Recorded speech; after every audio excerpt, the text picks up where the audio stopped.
자, 오늘 말씀은 참된 자랑과 하나님의 선물이라는 제목으로 전하도록 하겠습니다. 야고보서는 시련과 유혹 속에서 믿음을 지키는 법을 가르치는 실제적인 책이 됩니다. 세상의 자랑과 하나님의 자랑은 무엇이 다른지, 또 하나님께서 주시는 참된 선물이 무엇인지를 다시 한 번 더 마음에 새기는 시간, 우리의 신앙을 그리고 다시 돌아보는 시간 되시기를 원합니다. 첫 번째입니다. 한번 읽어볼까요? 시작. 참된 자랑, 낮은 자와 부유한 자의 은혜. 9절로 11절까지 말씀 읽겠습니다. 시작. 낮은 형제는 자기의 높음을 자랑하고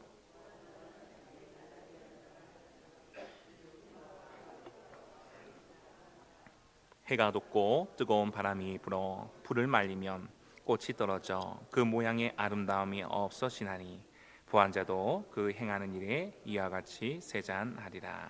아멘. 9절에서 낮은 형제는 자기의 높음을 자랑하고 부한 자는 자기의 낮음을 자랑할지니 말씀하고 있습니다. 야고보는 우리에게 세상에 갖춰하는 다른 하나님 나라에서의 자랑을 가르쳐 주고 있습니다. 이 말씀은 겉보기에는 모순처럼 보이지만 하나님의 관점에서는 참된 자랑이 무엇인지 드러내고 있습니다. 낮은 자의 자랑은 하나님께서 그들의 낮은 위치에서 높여주시는 은혜에 대한 감사가 되어야 하는 것입니다. 이들은 세상적으로 부족해 보이지만 하나님께서는 그들을 존귀한 자녀로 삼아 주셨기에 높은 자랑의 이유가 되는 것입니다. 또한 반면 부유한 자의 자랑은 세상의 부나 명예를 자랑하는 것이 아니라 하나님 앞에서 자신을 낮추며 하나님의 은혜를 자랑하는 것이 되어야 합니다. 낮은 자나 부유한 자나 모두 결국 하나님의 은혜만을 자랑해야 한다 하는 것입니다. 누가복음 18장에서 겸손히 하나님께 기도한 세리의 이야기가 나옵니다. 바리새인은 자신의 의로움을 자랑했지만 세리는 하나님이여 불쌍히 여기소서 나는 죄인입니다 라고 기도하며 하나님만을 의지했습니다. 누가복음 18장 4절 14절 말씀 읽겠습니다. 시작. 내가 너희에게 이르노니 이에 저 바리새인이 아니고 이 사람이 의롭다 하심을 받고 그의 집으로 내려갔느니라. 무릇 자기를 높이는 자는 낮아지고 자기를 낮추는 자는 높아지리라 하시니라. 아멘. 나는 죄인이로소이다 고백하는 이 세리가 하나님 앞에서 의롭다 하심을 받았습니다. 이러한 이가 곧 높아질 것을 예수님은 말씀하고 계십니다. 자랑이라는 단어는 헬라어로 카오코마이라고 하는데 단순히 자랑한다 하는 의미를 넘어서 기쁨과 큰 기쁨과 확신으로 무엇인가를 높이 들어 올리는 것을 의미합니다. 즉 우리의 자랑은 단순한 말로만 끝나는 것이 아니라 그 자랑을 통해서 우리의 마음과 삶이 온전히 하나님께 집중되고 하나님께 영광을 돌리는 것이어야 한다 하는 것입니다. 우리의 자랑은 우리가 이룬 것이 아니라 하나님께서 우리에게 주신 것들에 대해 감사하고 자랑하는 것이 되어야 하는 것입니다. 세상적인 지위나 부유함이 아닌 하나님께서 우리를 얼마나 사랑하시고 구원으로 인도하시는지를 자랑하는 것이야말로 참된 자랑인 것입니다.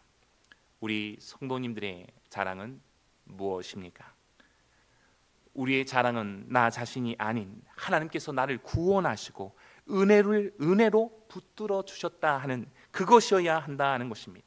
낮은 자는 소망을 잃지 말고 하나님의 높여주심을 자랑하며 부한 자는 자신의 재물이 아닌 하나님을 자랑하며 또한 의지하실 수 있기를 바랍니다.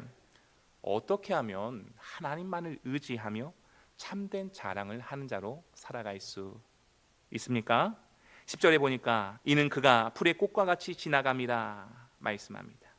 풀과 같이 지나갈 이 세상의 고난과 부요함이 아니라 고린도후서 8장 9절 말씀에 이런 말씀이 있습니다. 읽어보겠습니다. 시작. 우리 주 예수 그리스도의 은혜를 너희가 알거니와 부요하신 이로써 너희를 위하여 가난하게 되심은 그의 가난함으로 말미암아 너희를 부요하게 하려 하심이라. 아멘. 이 말씀에서 말하는 영원한 영적인 부요함을 바라볼 수 있어야 하는 것입니다.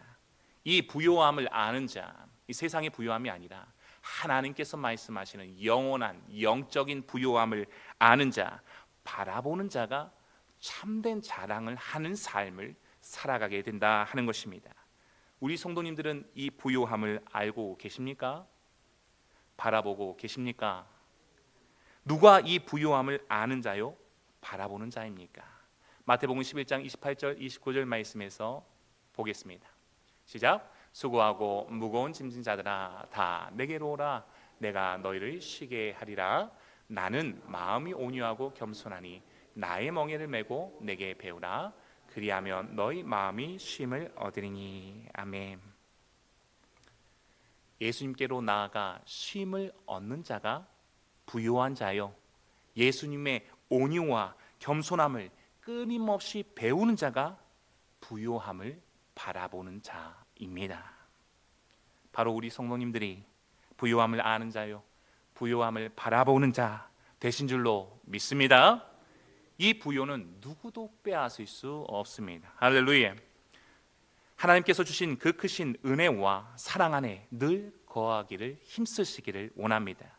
오직 그 은혜, 그 사랑만이 내 삶의 유일한 자랑이요 참된 자랑이 되어야 합니다. 쇠잔할 수밖에 없는 우리 인생 가운데 복음의 광채 되신 예수 그리스도의 아름다운 빛이 우리 온 성도님들에게 임하였습니다.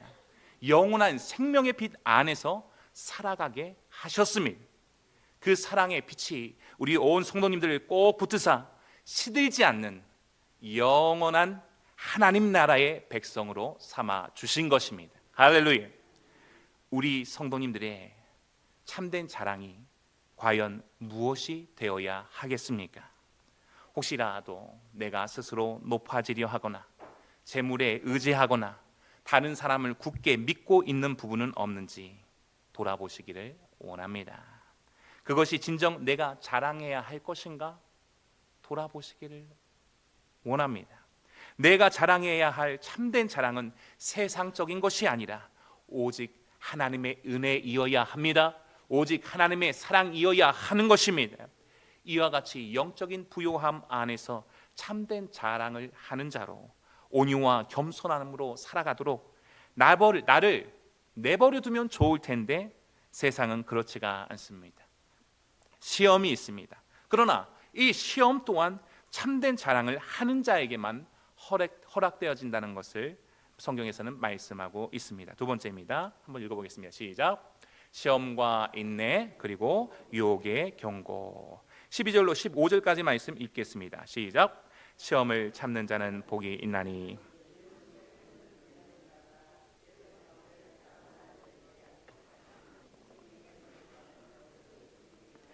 사람이 시험을 받을 때에 내가 하나님께 시험을 받는다 하지 말지니 하나님은 악에게 시험을 받지도 아니하시고 친히 아무도 시험하지 아니하시느니라. 오직 각 사람이 시험을 받는 것은 자기 욕심에 끌려 미혹됨이니 욕심이 잉태한즉 죄를 낳고 죄가 장성한즉 사망을 낳느니라. 아멘. 야고보는 시험을 참는 자가 복이 있다고 말합니다. 그 이유가 무엇입니까? 하나님께서 그들에게 생명의 면류관을 약속하셨기 때문입니다. 시험을 참는 자만이 시련을 견딤으로 하나님을 사랑하는 자가 되어 마침내는 생명의 면류관을 얻게 되는 것입니다. 그러면 시험을 참지 못하고 인내하지 못하는 자는 어떻게 됩니까?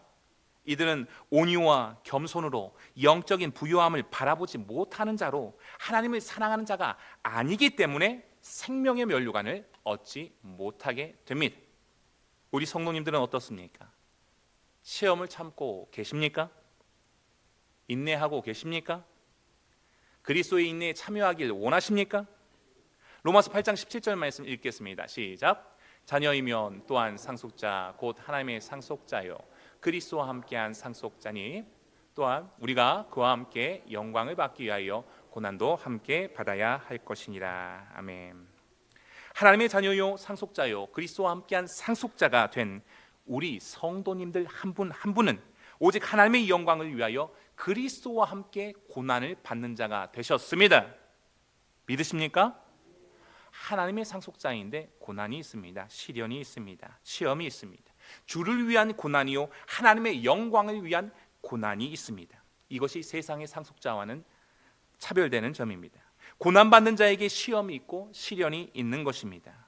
주와 함께 이 시험, 이 고난을 견디는 자가 하나님의 상속자로 하나님을 사랑하는 증거가 되어 저 영원한 기업을 얻게 되는 것입니다. 생명의 면류관을 얻게 되는 것입니다.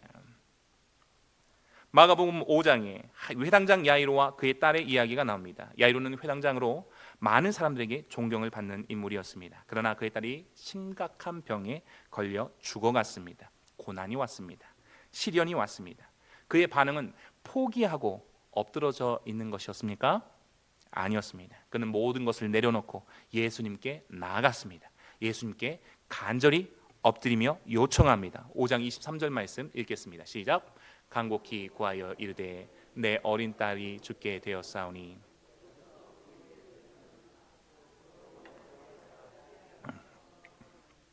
아멘. 시험을 참는 것, 인내하는 것이 무엇입니까? 아무것도 하지 않고 가만히 그 자리에 있는 것이 아닙니다. 환경과 상황이 아닌 오직 예수님께 가까이, 더욱 가까이 말씀 앞에 엎드리는 것입니다. 간절히 나아가는 것입니다. 예수님께서는 그를 따라가셨지만 도중에 야이로의 집에서 사람들이 달려와 이렇게 말합니다. 당신의 딸이 죽었습니다. 이제는 선생님을 더 괴롭게 하지 마십시오. 이 말을 들었을 때 야이로의 마음은 어떠했을까요? 지금까지 고난이요 시련이었습니다. 예수님이 함께하니 이제 소망이 생겼다고 좋아했습니다. 그런데 청천벽력과 같은 소식을 들은 것입니다. 절망에 빠졌을 것입니다. 딸이 죽었다 하는 소식 앞에 무너져 내리지 않는 사람이 어디에 있겠습니까? 바로 이때가 야이로의 믿음의 커다랗고도 충격적인 시험이었을 것입니다. 성도님들이라면 어떻게 하시겠습니까? 그러나 이때, 바로 이때 야이로 옆에 누가 계셨습니까? 우리 예수님입니다. 예수님께서는 곧바로 야이로에게 말씀하십니다. 두려워하지 말고 믿기만 하라. 이 말씀을 들은 야이로는 절망을 넘어 믿음으로 예수님과 함께 집으로 나아갑니다. 그리고 예수님은 딸을 살리시며 이렇게 말씀하십니다. 소녀야 일어나라. 할렐루야. 야이로의 믿음은 시험과 절망 속에서도 예수님께 나아가는 믿음이었습니다. 이 믿음이 생명의 기적을 경험케 하셨습니다. 할렐루야. 야이로가 겪은 시험은 우리 삶에서도 종종 찾아옵니다. 오지 않았으면 좋겠는데 옵니다. 기도하며 나아가도 문제가 해결되지 않는 것처럼 보일 때 믿음을 잃고 포기하고 싶어질 때가 있습니다. 이때가 하나님의 시험이요 허락하신 고난이라는 것을 인식하고 참고 인내하시기를 원합니다. 참고 인내하는 것은 두려워하지 말고 믿기만 하라는 주님의 말씀을 붙들었던 야이로처럼 말씀에 의지하여 계속해서 믿음을 놓지 않는 것, 믿음을 갖는 것을 말합니다. 이것을 분명히 기억하시길 원합니다. 누가 뭐라고 해도 환경과 상황이 사람이 아닙니다. 나를 죽기까지 사랑하시고 지금도 함께 하시는 그 예수님이 포기하지 않으신 예수님과 같이 끝까지 예수님을 바라봄으로 시험을 참는 것이 복이 있는 것입니다. 아멘. 나는 지금 시험 가운데, 시련 가운데 있습니까? 어떤 선택을 하시겠습니까? 말세의 지말의 때에 시험과 시련 가운데 거하는 주의 성도들이 많아질 것입니다. 주저앉아 시험을 포기하시겠습니까? 주와 함께 끝까지 시험을 참고 인내하시겠습니까? 시험이 우리를 낙심하게 할 때 그 시험을 통해 하나님께 더 가까이 나아가는 기회로 삼으시기를 원합니다. 야이로가 절망의 순간에도 참고 인내함으로 믿음으로 예수님을 붙잡았을 때 생명의 기적을 경험했듯이 우리도 예수님을 끝까지 의지하며 참고 인내함으로 하나님의 놀라운 은혜요 생명의 면류관을 마침내는 얻게 될 줄로 믿습니다. 여기서 놓치지 마시기를 바랍니다.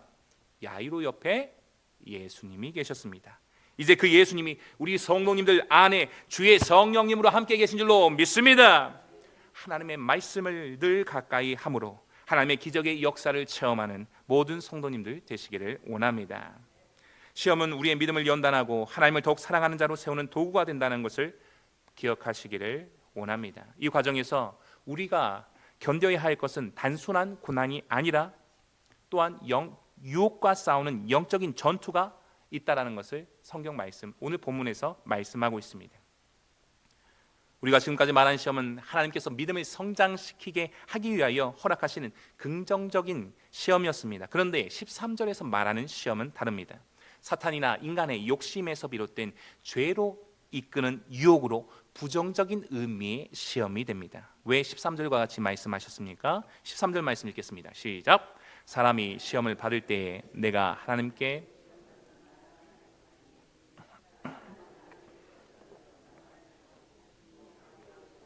아니하시느니라.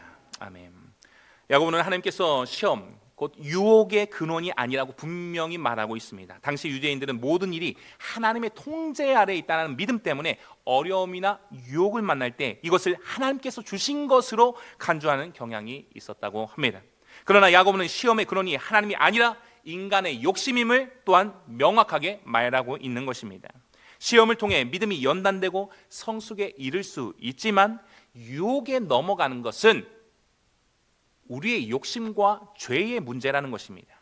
야고보는 성도들에게 유혹을 이기고 성숙한 믿음을 이루도록 가르치기 위해 시험과 유혹의 차이를 명확하게 구분하고 있는 것입니다. 시험은 하나님께서 믿음을 연단하기 위해 허락하시는 것일 수 있지만 13절에서 유혹과 같은 시험은 악한 결과를 목적으로 하는 것이며 이것은 하나님과 무관하다 하는 것을 믿으시기를 바랍니다. 예수님께서 죽음의 문에서 무엇이라고 말씀하고 있습니까? 마태복음 6장 13절 말씀입니다. 읽겠습니다. 시작. 우리를 시험에 들게 하지 마옵시고 다만 악에서 구하시옵소서. 하나님께서는 13절에서 같은 시험과 유혹을 주시는 분이 아니라 유혹으로부터 보호해 주시는 분임을 분명하게 기억하시길 원합니다. 시험을 만날 때 하나님을 오해해서는 안 된다 하는 것입니다. 왜 하나님이 나를 이렇게 만드셨을까? 탓하지 말기를 바랍니다. 하나님은 악한 의도를 가지신 분이 아니라 오히려 우리를 도우시고 구원하신 분이시다 하는 것입니다. 16절에서 분명히 말씀하고 있습니다. 16절에서 뭐라고 말씀하셨죠? 내 사랑하는 형제들아 속지 말라. 유혹에 넘어질 때 그 책임을 환경이나 하나님께 돌리지 말고 내 마음을 점검하며 회개하시기를 바랍니다. 이 일이 하나님의 영광을 위한 시험인지 나의 욕심에 의한 시험인지 분별하시기를 원합니다. 시험과 유혹을 만날 때 오직 하나님만을 의지하시기를 원합니다. 죄와 사망의 권세를 깨뜨리신 예수 그리스도의 이름 앞에 엎드리시기를 원합니다. 히브리서 4장 15절 말씀 읽겠습니다. 시작. 우리에게 있는 대제사장은 우리의 연약함을 동정하지 못하실 이가 아니요 모든 일에 우리와 똑같이 시험을 받으신 이로되 죄는 없으시니 말씀합니다. 예수님은 시험을 경험하셨고 우리를 도우실 준비가 되어 있으십니다. 보혜사 성령님으로 우리 성도님들 안에 지금도 내주하고 계십니다. 시험을 당할 때 흔들릴 수 있습니다. 그러나 우리가 이 시험을 믿음으로 이겨낼 때 우리는 하나님께 더욱더 가까워지고 하나님께서 우리를 얼마나 날 사랑하시는지를 더욱 깨닫게 됩니다. 시험과 시련 속에서도 하나님께 의지하며 인내할 뿐만 아니라 자신의 욕심과 싸워 승리하시기를 원합니다. 시험을 만날 때 낙심하거나 원망하지 말고 오직 말씀과 기대로 인내하며 하나님께 나아가시길 원합니다. 생명의 면류관을 바라보며 죽으시고 부활하신 우리 주 예수 그리스도를 바라보는 믿음으로 참고 인내하시기를 원합니다. 그러한 하나님의 사람들이 되시기를 원합니다. 세상에서는 참지 않아요. 인내하지 않아요. 내 마음에 들지 않으면.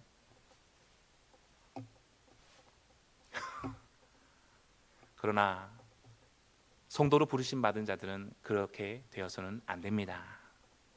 오직 예수 그리스도께서 찔리셨고 상하셨고 채찍에 맞으셨고 징계를 받으시면서까지 심지어는 죽으시기까지 참으시고 인내하셨던 것 같이 그러한 인내, 그리스도의 인내로 하나님 나라를 이루어 가야 한다 하는 것입니다.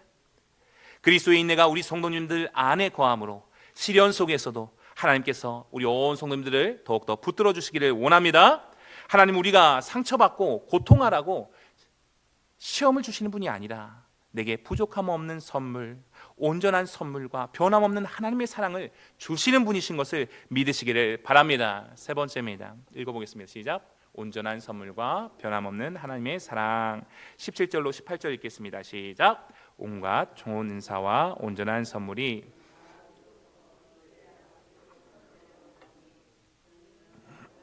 시고 회전하는 그림자도 없으시니라. 그가 그 피조물 중에 자기의 뜻을 따라 진리의 말씀으로 우리를 낳으셨느니라. 아멘. 좋은 은사와 온전한 선물은 주어진 선물, 완전하고 온전한 선물을 말합니다. 하나님께서는 시험을 주시는 분이 아니라 모든 좋은 것을 주시는 분이시다. 그 하나님의 선물에는 부족함이 없다, 완전하다 말씀하고 계신 것입니다. 세상의 선물이 아닌 위로부터 오는 전능하신 하나님의 선물을 사모하시기를 원합니다. 하나님의 선물은 이 땅의 어떠한 인간의 행위나 세상의 결과물이 아니라 위로부터 하나님의 변함없는 사랑과 은혜에서 비롯된 것입니다. 오직 하나님은 선하시며 하나님의 선물은 변하지 않으며 우리의 모든 좋은 것은 하나님께로부터 온 것임을 믿으시기를 원합니다. 우리가 흔들릴 때조차도 하나님은 우리를 변함없이 붙들어 주시는 것입니다. 태양과 달과 별을 누가 만드셨습니까? 빛의 아버지, 빛의 근원이신 우리 하나님이 만드셨습니다. 그분은 환경과 상황에 따라 변하지 않으시며 영원히 동일하신 분이십니다. 할렐루야. 여호와 우리 주 하나님께서 우리 성도님들에게 허락하신 가장 큰 선물은 무엇입니까? 요한복음 3장에서 예수님이 말씀하십니다. 하나님이 세상을 이처럼 사랑하사 독생자를 주셨으니 이는 그를 믿는 자마다 멸망하지 않고 영생을 얻게 하려 하심이라. 바로 예수님이십니다. 하나님께서는 우리에게 구원의 선물을 주셨을 뿐만 아니라 진리의 말씀으로 우리를 낳으셔서 첫 열매가 되게 하셨습니다. 첫 열매란 수확 중에서 가장 처음 거두어 하나님께 드리는 헌물을 가리키는데, 우리 성도님들이 이제 믿음으로 말미암아 하나님의 특별한 소유가 되었다 하는 것입니다. 우리 성도님들 다 누구의 소유가 되셨다고요? 하나님의 소유가 되셨다 하는 것입니다. 첫 열매는 헌신과 구별됨을 상징합니다. 하나님께 드려지는 가장 귀한 것입니다. 진리의 말씀 곧 하나님의 복음을 통해 우리 성도님들은 새로운 생명을, 예수 생명을 얻었고 하나님의 영광과 하나님의 뜻을 위해 구별된 삶을 살아가는 새로운 피조물이 된 것입니다. 이 땅에 아름다운 하나님 나라를 세워가기 위한 열매가 되는 것입니다. 할렐루야. 복음을 위하여 하나님을 위해 살아가는 자들로 부르심 받은 것입니다. 변함이 없으신 하나님의 은혜 안에서 그리스도의 사랑을 품고 세상과 구별된 거룩한 삶을 살아가시기를 원합니다. 특별히 허락하신 교회 공동체, 우리의 가정 일터에서 하나님의 선하심을 증거하시기를 원합니다. 온유와 겸손으로 참된 자랑과 섬김으로 하나님의 선물을 마음껏 누리시는 성도님들이 되시기를 원합니다. 그 은혜 안에서 예수 그리스도라는 변함없는 하나님의 사랑을 간직한 하나님의 사람이 더욱 되시기를 원합니다. 그래서 사랑하는 아내에게, 남편에게, 부모, 형제에게, 믿음의 동역자들에게 이런 말을 꼭 들으시길 바랍니다. 하나님의 최고의 선물은 예수님 닮은 바로 당신이야. 하나님의 최고의 선물은 바로 사랑하는 내 딸 누구누구야, 내 아들 누구누구야. 하나님의 영광을 나타내는 믿음의 고백이 성도님들이 가는 곳곳마다에서 일어나시기를 원합니다. 서로가 서로에게 하나님의 선물이 되어주시기를 원합니다. 말씀을 맺겠습니다. 우리의 자랑은 오직 하나님의 은혜와 사랑입니다. 시험과 시련 속에서도 예수 그리스도를 붙들고 인내하며 생명의 면류관을 바라보는 믿음의 삶을 살아가시기를 원합니다. 허락하신 예수 생명이요 하나님의 선물을 누리며 주님께 영광 올려드리는 삶이 되시기를 주님의 이름으로 축원합니다.